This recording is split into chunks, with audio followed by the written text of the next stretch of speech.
두려움을 이기는 용기의 말씀 3. 두려움이 몰려올 때 어디를 바라보는가? 여러분, 안녕하십니까?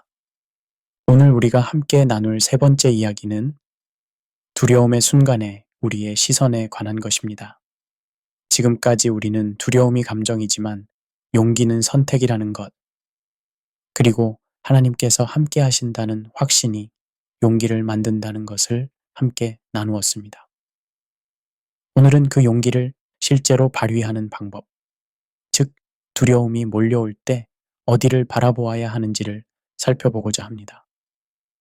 두려움은 어느 날 갑자기 찾아옵니다. 여러분도 경험하셨을 것입니다. 아침에 평온하게 하루를 시작했는데 갑자기 어떤 소식을 듣거나 어떤 상황을 마주하거나 어떤 생각이 떠오르면서 두려움이 밀려오는 순간 말입니다. 두려움은 예고 없이 마음을 덮습니다. 미리 준비할 시간을 주지 않습니다. 갑자기 찾아와서 우리의 마음을 사로잡습니다. 생각을 흐리게 만듭니다. 분명하게 보이던 것들이 흐릿해지고 확실하게 알았던 것들이 불확실해집니다. 그리고 우리를 한자리에 멈춰 세웁니다. 앞으로 나아가지 못하게 하고 결정을 내리지 못하게 하고 행동하지 못하게 만듭니다. 그때 두려움은 조용히 속삭입니다. 큰 소리로 외치지 않습니다. 오히려 조용하지만 집요하게 우리의 귀에 속삭입니다. 이 상황을 봐. 얼마나 심각한지 보이지 않니? 이 문제를 봐. 너무 크지 않니? 네가 해결할 수 있을 것 같니? 이 현실을 직시해. 희망이 보이니? 길이 보이니? 여러분, 두려움의 전략을 아십니까? 두려움은 항상 보이는 것을 바라보게 합니다. 눈앞에 있는 문제, 손에 잡히는 현실, 숫자로 표현되는 상황, 이것들을 계속 바라보게 만듭니다. 두려움은 우리의 시선을 문제에 고정시킵니다. 문제가 얼마나 큰지, 상황이 얼마나 어려운지, 현실이 얼마나 암담한지 이것들만 보게 만듭니다. 그리고 우리가 그것들만 바라보고 있는 동안 두려움은 점점 더 커집니다. 그런데 성경은 두려움의 순간에 우리가 무엇을 바라보는지가 얼마나 중요한지를 분명히 말씀하십니다. 시편 56편 3절입니다. 내가 두려워하는 날에는 내가 주를 의지하리이다. 이 짧은 고백 속에 매우 중요한 진리가 담겨 있습니다. 잘 들어보십시오. 다윗은 말하지 않습니다. 두려움이 사라지는 날에 내가 주를 의지하겠다. 그렇게 말하지 않습니다. 두려움이 없어진 후에 하나님을 의지하겠다고 하지 않습니다. 대신 그는 이렇게 말합니다. 두려워하는 바로 그 날에 주를 의지하겠다. 두려움이 있는 바로 그 순간에, 두려움이 몰려오는 바로 그때에 하나님을 의지하겠다고 고백합니다. 여기서 우리는 중요한 통찰을 얻습니다. 두려움의 순간은 믿음이 사라지는 시간이 아닙니다. 오히려 두려움의 순간은 믿음이 선택되는 시간입니다. 두려움과 믿음이 충돌하는 순간, 우리는 둘 중 하나를 선택해야 합니다. 생각해 보십시오. 믿음은 두려움이 없을 때 필요하지 않습니다. 모든 것이 순조롭고 문제가 없고 상황이 좋을 때는 믿음이 필요 없습니다. 그때는 그냥 살면 됩니다. 그러나 믿음은 두려움이 몰려올 때 비로소 의미를 가집니다. 어려움이 찾아올 때, 문제가 생길 때, 상황이 악화될 때, 바로 그때 믿음이 필요합니다. 바로 그때 믿음이 빛을 발합니다. 우리는 종종 두려움이 찾아오면 무엇을 합니까? 먼저 그 이유를 분석합니다. 왜 이런 일이 생겼을까? 내가 무엇을 잘못했을까? 어디서부터 잘못된 걸까? 이렇게 분석하기 시작합니다. 그리고 해결책을 계산합니다. 이 문제를 해결하려면 얼마가 필요할까? 얼마나 시간이 걸릴까? 누구의 도움이 필요할까? 머리를 굴려서 방법을 찾으려고 합니다. 또한 최악의 경우를 상상합니다. 만약 이것이 해결되지 않으면 어떻게 될까? 만약 상황이 더 나빠지면? 만약 돌이킬 수 없게 되면? 이런 부정적인 상상을 합니다. 이 모든 것이 자연스러운 반응입니다. 인간적으로 당연한 반응입니다. 그러나 성경은 우리에게 다른 것을 먼저 하라고 말씀하십니다. 먼저 시선을 바꾸라고 말씀하십니다. 시편 121편 1절에서 2절의 말씀입니다. 내가 산을 향하여 눈을 들리라. 나의 도움이 어디서 올까? 나의 도움은 천지를 지으신 여호와에게서로다. 이 시편을 쓴 사람의 상황을 생각해 보십시오. 그는 예루살렘으로 올라가는 순례자였을 것입니다. 그 여정은 쉽지 않았습니다. 험한 산길을 걸어야 했고 위험도 많았습니다. 도적들이 숨어 있을 수도 있었고 야생 동물의 위협도 있었습니다. 그럴 때 자연스러운 반응은 무엇입니까? 주변을 경계하며 바라보는 것입니다. 어디에 위험이 숨어 있는지, 어디에 문제가 있는지 살피는 것입니다. 그러나 이 시편 기자는 다르게 합니다. 그는 산을 향하여 눈을 듭니다. 위를 바라봅니다. 그리고 묻습니다. 나의 도움이 어디서 올까? 여기서 중요한 것은 산이 아닙니다. 산 자체가 도움을 주는 것이 아닙니다. 중요한 것은 눈을 드는 방향입니다. 시선을 위로 향하는 행위입니다. 그리고 그는 스스로 답합니다. 나의 도움은 천지를 지으신 여호와에게서로다. 산을 만드신 분, 하늘과 땅을 지으신 분, 그분으로부터 도움이 온다고 고백합니다. 여러분, 이것을 깊이 이해하십시오. 두려움은 우리의 시선을 아래로 끌어내립니다. 현실을 보게 합니다. 숫자를 보게 합니다. 상황을 보게 합니다. 사람들의 말을 듣게 합니다. 예상되는 결과를 생각하게 합니다. 두려움은 계속해서 우리를 수평적 시선으로 묶어둡니다. 눈앞의 것만 보게 합니다.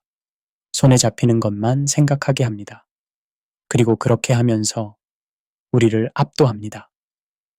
그러나 믿음은 시선을 위로 들어 올립니다. 하나님을 보게 합니다. 그분의 약속을 기억하게 합니다. 말씀을 붙들게 합니다. 동행하시는 그분을 의지하게 합니다. 같은 상황 속에서도 시선이 달라지면 마음이 달라집니다. 이것은 매우 중요한 진리입니다. 상황은 변하지 않았는데 단지 시선만 바뀌었을 뿐인데 마음이 달라질 수 있습니다. 문제는 여전히 거기 있습니다. 어려움은 사라지지 않았습니다. 상황은 그대로입니다. 그러나 내가 무엇을 바라보느냐에 따라 마음의 상태가 완전히 달라집니다. 이것을 가장 분명하게 보여주는 예가 베드로입니다. 마태복음 14장에 나오는 이야기를 함께 떠올려 봅시다. 베드로는 물 위를 걷고 있었습니다. 생각해 보십시오. 이것은 엄청난 기적입니다. 인간이 물 위를 걷는다는 것은 자연 법칙을 거스르는 일입니다. 그런데 베드로가 그 일을 하고 있었습니다. 기적은 이미 시작되었습니다. 베드로는 배에서 내려 물 위를 걷기 시작했습니다. 처음 몇 걸음은 성공적이었을 것입니다. 물이 그의 발을 지탱했습니다. 불가능해 보이는 일이 실제로 일어나고 있었습니다. 그러나 성경은 이렇게 기록합니다. 바람을 보고 무서워 빠져가는지라. 베드로가 가라앉은 이유가 무엇입니까? 믿음이 처음부터 없어서가 아닙니다. 베드로는 믿음으로 배에서 내려섰습니다. 믿음으로 물 위를 걷기 시작했습니다. 처음에는 믿음이 있었습니다. 그렇다면 무엇이 문제였습니까? 시선이 바뀌었기 때문입니다. 예수님을 바라보던 시선이 환경으로 옮겨갔습니다. 주님을 보던 눈이 바람을 보기 시작했습니다. 파도를 보기 시작했습니다. 예수님을 바라볼 때는 물 위를 걸을 수 있었습니다. 그러나 바람을 보자, 파도를 보자, 상황을 보자 두려움이 밀려왔습니다. 그리고 가라앉기 시작했습니다. 우리도 마찬가지입니다. 하나님을 바라볼 때는 한 걸음을 내딛습니다. 믿음으로 앞으로 나아갑니다. 불가능해 보이는 상황에서도 담대함을 가집니다. 그러나 상황을 바라보기 시작하면 어떻게 됩니까? 마음이 가라앉습니다. 용기가 사라집니다. 두려움이 밀려옵니다. 발걸음이 멈춥니다. 그런데 여기서 우리가 놓치지 말아야 할 중요한 사실이 하나 있습니다. 베드로가 가라앉는 순간에도 예수님은 곁에 계셨습니다. 베드로가 주여 나를 구원하소서 라고 부르짖었을 때 예수님은 즉시 손을 내밀어 그를 붙드셨습니다. 이것이 무엇을 의미합니까? 믿음이 흔들려도 하나님의 손은 멀어지지 않는다는 것입니다. 우리의 시선이 잠깐 흔들려도, 우리가 잠깐 두려워해도 하나님께서는 여전히 우리와 함께 계시고 우리를 붙잡으실 준비가 되어 있다는 것입니다. 그렇다면 우리는 어떻게 해야 합니까? 두려움이 몰려올 때 우리는 스스로에게 이 질문을 던져야 합니다. 지금 나는 무엇을 보고 있는가? 이것은 매우 실제적이고 구체적인 질문입니다. 지금 이 순간 나의 시선은 어디에 고정되어 있습니까? 나는 무엇을 바라보고 있습니까? 나의 마음은 무엇에 집중되어 있습니까? 문제를 보고 있습니까? 문제의 크기, 문제의 복잡성, 문제의 심각성을 계속 바라보고 있습니까? 사람을 보고 있습니까? 사람들의 반응, 사람들의 평가, 사람들의 말을 의식하고 있습니까? 미래를 보고 있습니까? 불확실한 내일, 예측할 수 없는 상황, 통제할 수 없는 변수들을 걱정하고 있습니까? 아니면 하나님의 약속을 보고 있습니까? 그분의 말씀, 그분의 신실하심, 그분의 능력을 바라보고 있습니까? 여러분, 이것을 분명히 이해해야 합니다. 믿음은 현실을 부정하는 것이 아닙니다. 믿음은 문제가 없는 척하는 것이 아닙니다. 믿음은 어려움을 못 본 척하는 것이 아닙니다. 믿음은 현실 위에 하나님의 말씀을 올려놓는 것입니다. 문제를 보도해 하나님을 더 크게 보는 것입니다. 어려움을 인정하되 하나님의 능력을 더 신뢰하는 것입니다. 다윗은 시편 56편 4절에서 이렇게 말합니다. 내가 하나님을 의지하고 그 말씀을 찬송하올지라. 내가 하나님을 의지하였은즉 두려워하지 아니하리니. 이 고백을 잘 들어보십시오. 다윗은 먼저 하나님을 의지한다고 말합니다. 그리고 그분의 말씀을 찬송한다고 합니다. 말씀에 집중한다는 뜻입니다. 말씀을 붙든다는 뜻입니다. 그 결과가 무엇입니까? 두려워하지 아니하리니. 두려움이 힘을 잃습니다. 말씀이 시선을 붙잡을 때 두려움은 힘을 잃습니다. 여기서 우리는 매우 실제적인 질문을 해볼 수 있습니다. 그렇다면 구체적으로 어떻게 시선을 바꿀 수 있을까요? 두려움이 밀려올 때 어떻게 하나님을 바라볼 수 있을까요? 첫째로 의식적으로 시선을 전환해야 합니다. 두려움이 밀려올 때 우리는 자동적으로 문제를 바라보게 됩니다. 이것은 본능입니다. 그러나 우리는 의식적인 선택으로 이것을 바꿀 수 있습니다. 지금 나는 문제를 보고 있구나. 그러나 나는 하나님을 바라보기로 선택한다. 이렇게 의식적으로 결정하는 것입니다. 마치 방향을 바꾸는 것과 같습니다. 우리가 잘못된 방향으로 가고 있다는 것을 깨달으면 의식적으로 방향을 바꿉니다. 시선도 마찬가지입니다. 잘못된 곳을 바라보고 있다는 것을 깨달으면 의식적으로 시선을 전환해야 합니다. 둘째로, 말씀을 소리내어 고백해야 합니다. 우리의 마음이 두려움으로 가득할 때 하나님의 말씀을 소리내어 읽고 고백하는 것은 큰 힘이 됩니다. 여호와는 나의 목자시니 내게 부족함이 없으리로다. 내가 주께 피하였사오니 나를 부끄럽게 하지 마시고, 여호와는 나의 빛이요 나의 구원이시니 내가 누구를 두려워하리요. 이런 말씀들을 소리내어 읽을 때 우리의 귀가 듣게 됩니다. 우리의 마음이 그 말씀으로 채워지기 시작합니다. 두려움의 목소리가 점점 작아지고 말씀의 목소리가 점점 커집니다. 셋째로, 과거의 하나님의 신실하심을 기억해야 합니다. 이전에 하나님께서 어떻게 여러분을 도우셨습니까? 어떤 어려움에서 건져주셨습니까? 어떤 문제를 해결해 주셨습니까? 그때 함께 하셨던 하나님께서 지금도 함께 계십니다. 그때 도우셨던 하나님께서 지금도 도우실 것입니다. 과거의 신실하심을 기억하는 것이 현재의 두려움을 이기는 힘이 됩니다. 넷째로, 찬양으로 시선을 바꿀 수 있습니다. 찬양은 우리의 시선을 자연스럽게 하나님께로 향하게 합니다.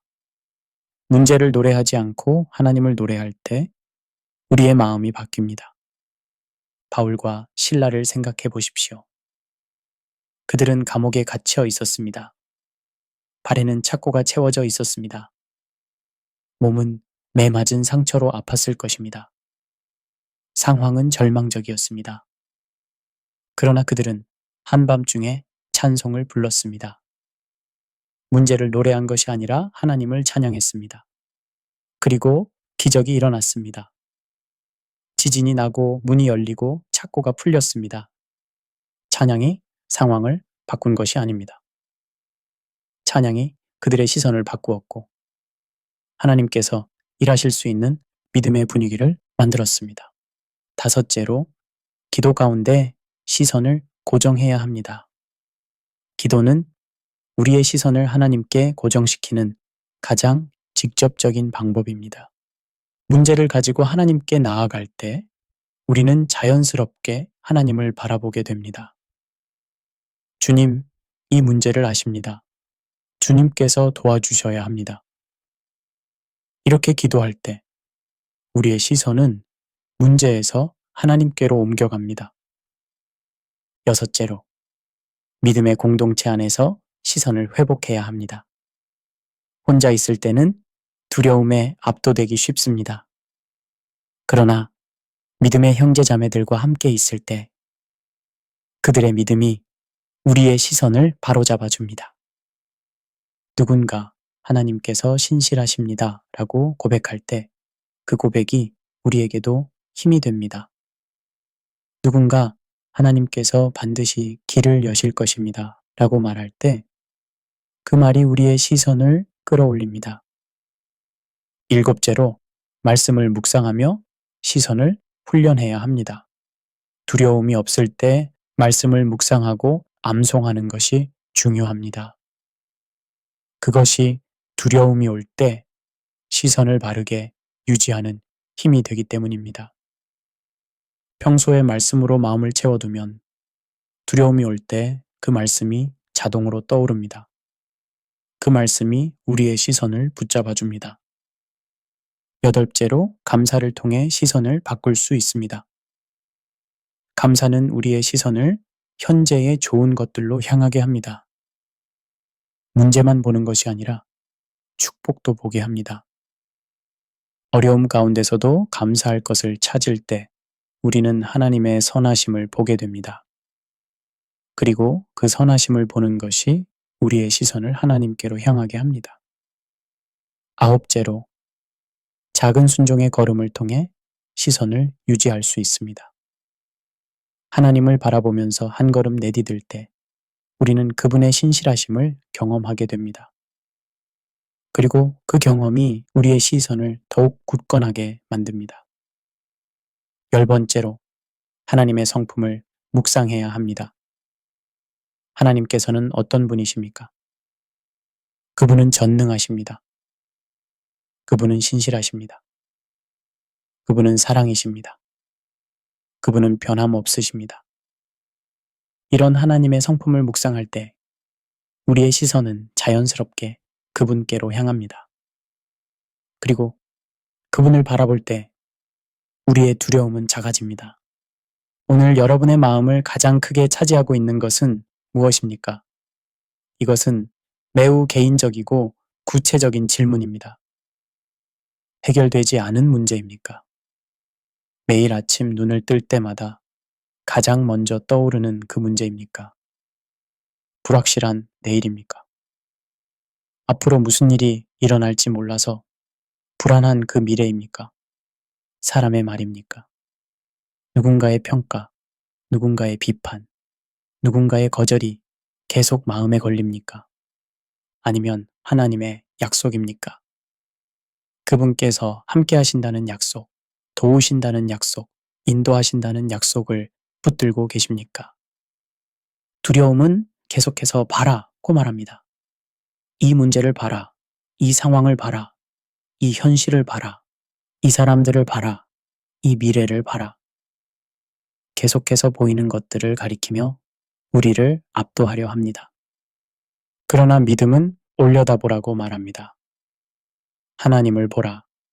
그분의 약속을 보라. 그분의 신실하심을 보라. 그분의 능력을 보라. 그분의 사랑을 보라. 시선을 바꾸는 작은 선택이 마음을 지키는 큰 용기가 됩니다. 이것은 과장이 아닙니다. 정말로 시선의 방향을 바꾸는 것만으로도 우리의 마음이 달라질 수 있습니다. 같은 문제 앞에서도 하나님을 바라보는 사람과 문제만 바라보는 사람의 마음 상태는 완전히 다릅니다. 같은 어려움 속에서도 말씀을 붙드는 사람과 상황에만 집중하는 사람의 반응은 전혀 다릅니다. 여러분, 오늘 이 말씀을 마치며 이 고백을 마음속으로 들여보십시오. 소리내어 고백해 보십시오. 주님, 지금 이 순간에도 제 시선을 주님께로 돌립니다. 이것은 단순한 기도문이 아닙니다. 이것은 의지적인 선택의 고백입니다. 나는 문제를 볼 수도 있지만 주님을 바라보기로 선택합니다. 나는 두려움에 집중할 수도 있지만 주님의 약속을 붙들기로 결정합니다.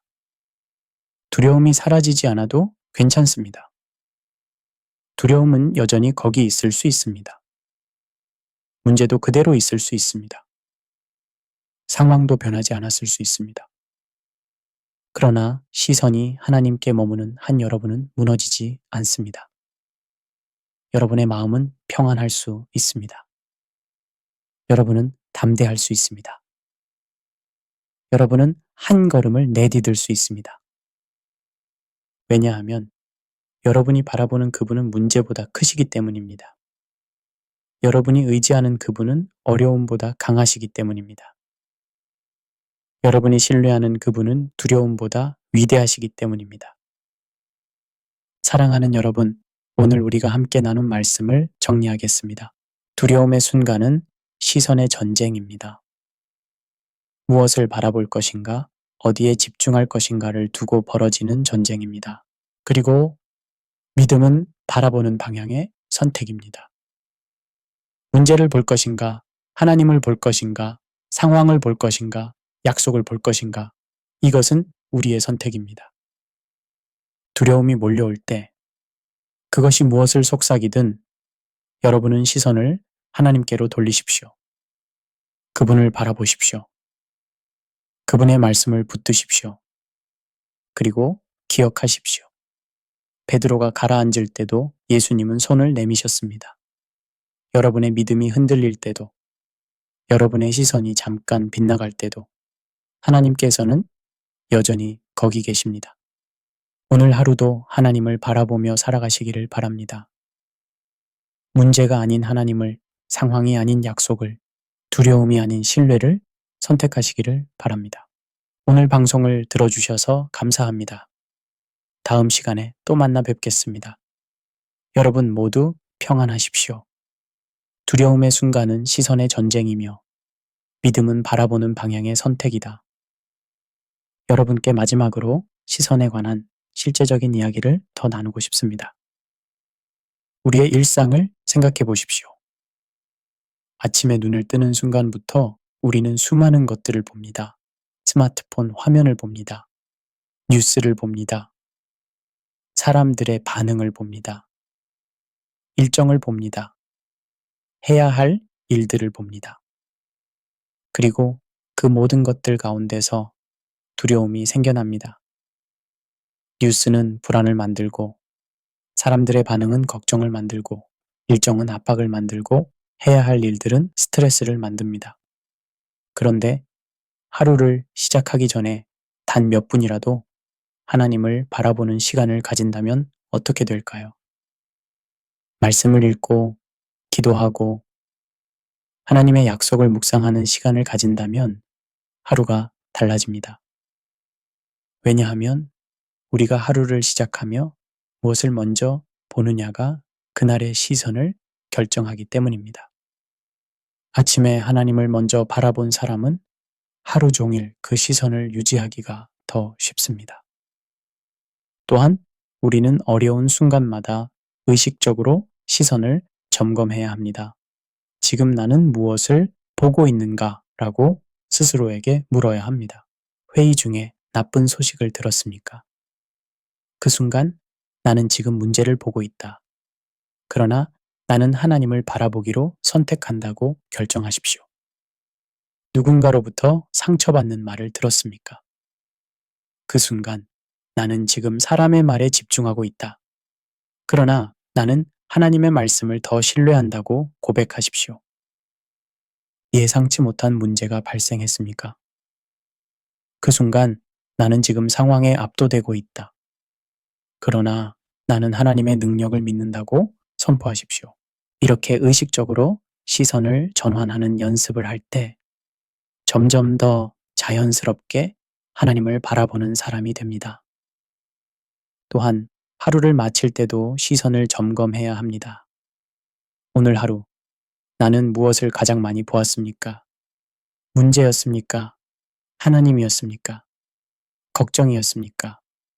약속이었습니까? 그리고 내일은 더 나은 선택을 하겠다고 결심하십시오.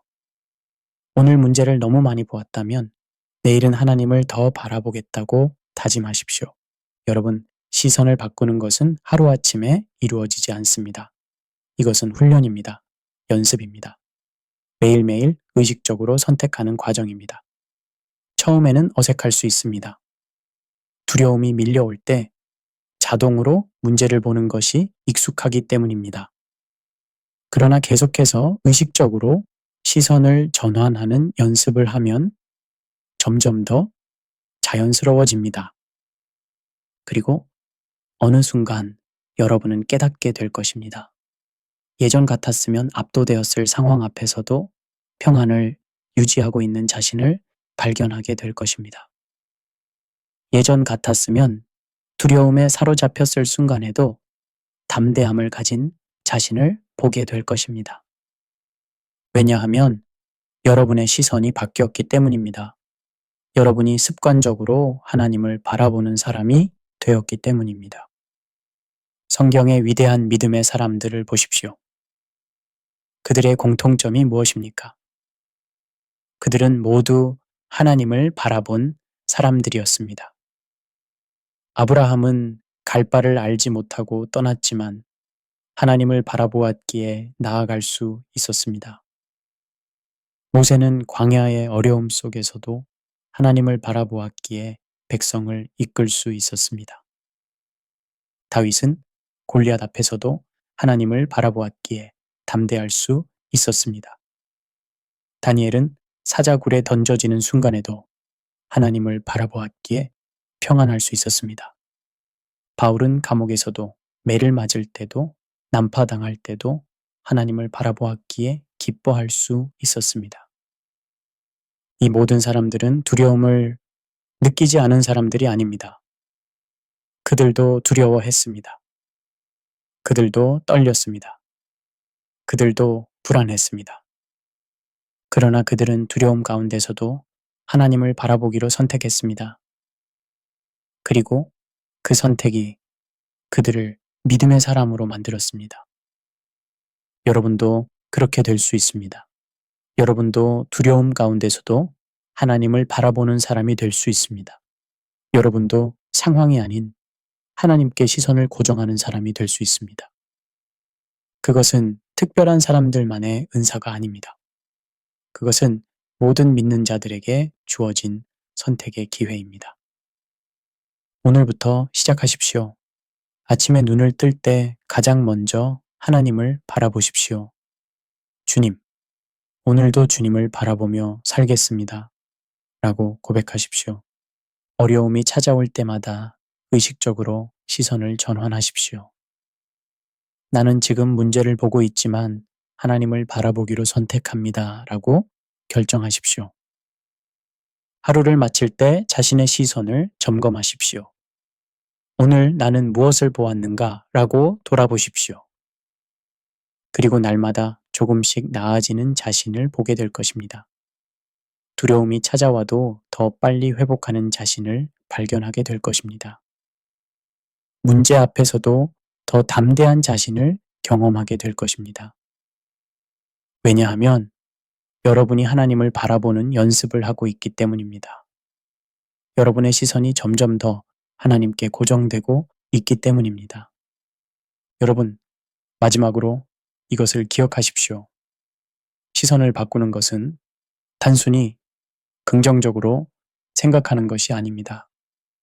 이것은 영적인 전쟁입니다. 두려움은 우리의 시선을 빼앗으려 합니다. 끊임없이 문제를 보게 하고 상황에 집중하게 하고 걱정에 빠지게 하려 합니다. 그러나 성령님께서는 우리의 시선을 하나님께로 향하게 하십니다.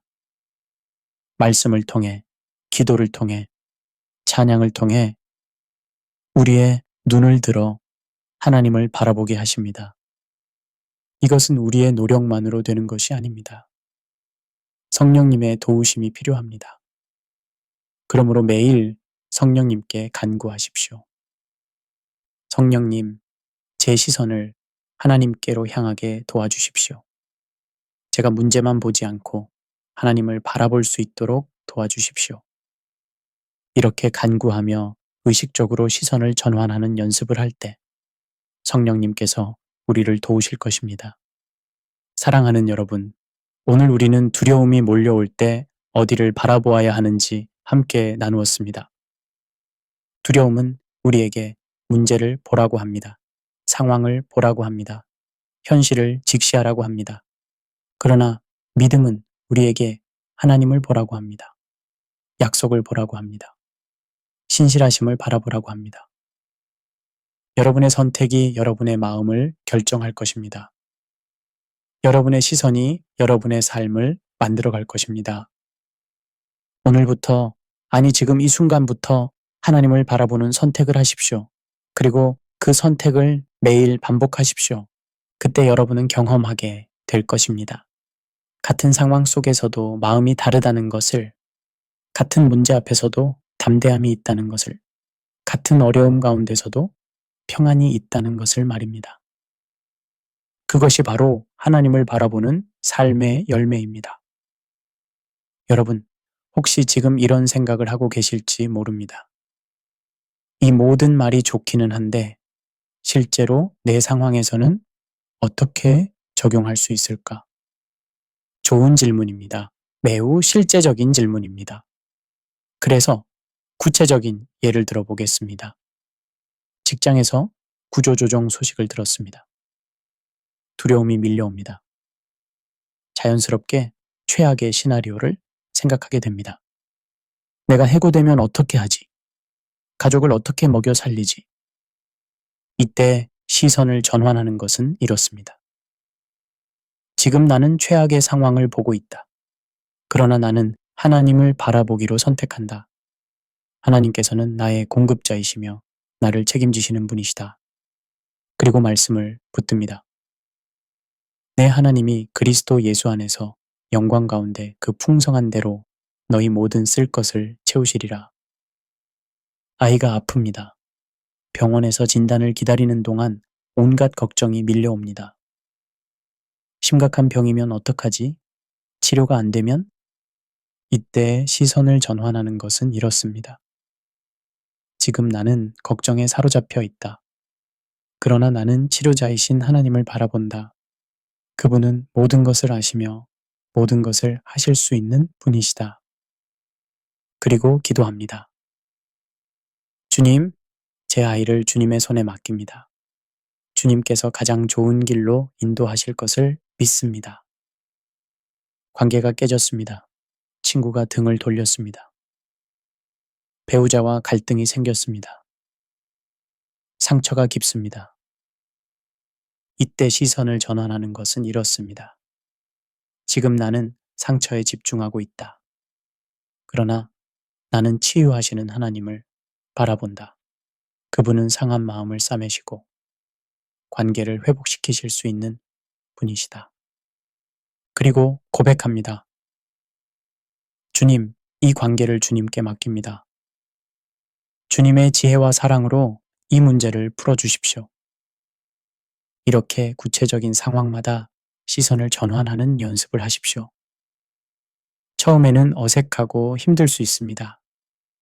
그러나 계속하다 보면 점점 자연스러워집니다. 그리고 무엇보다 중요한 것은 우리가 완벽하지 않아도 된다는 것입니다. 때로는 시선이 흔들릴 수 있습니다. 때로는 문제에 압도될 수 있습니다. 그것이 인간입니다. 그러나 베드로처럼 가라앉기 시작할 때 주여 나를 구원하소서라고 부르짖으면 주님께서 손을 내미십니다. 우리의 불완전함이 하나님의 은혜를 막지 못합니다. 사랑하는 여러분, 오늘 방송을 마무리하겠습니다. 두려움이 몰려올 때 어디를 바라보는가? 이것이 오늘 우리가 함께 나눈 주제였습니다. 두려움은 우리의 시선을 아래로, 문제로, 상황으로 끌어내립니다. 그러나 믿음은 우리의 시선을 위로, 하나님께로, 약속으로 들어 올립니다. 여러분의 선택이 여러분의 삶을 만듭니다. 오늘부터 하나님을 바라보는 선택을 하십시오. 오늘 하루도 여러분 모두에게 하나님의 은혜가 함께하기를 바랍니다. 두려움이 찾아와도 하나님을 바라보는 담대함을 가지시기를 바랍니다. 오늘 방송을 들어주셔서 감사합니다. 다음 시간에 또 만나 뵙겠습니다. 여러분 모두 평안하십시오. 두려움의 순간은 시선의 전쟁이며 믿음은 바라보는 방향의 선택이다.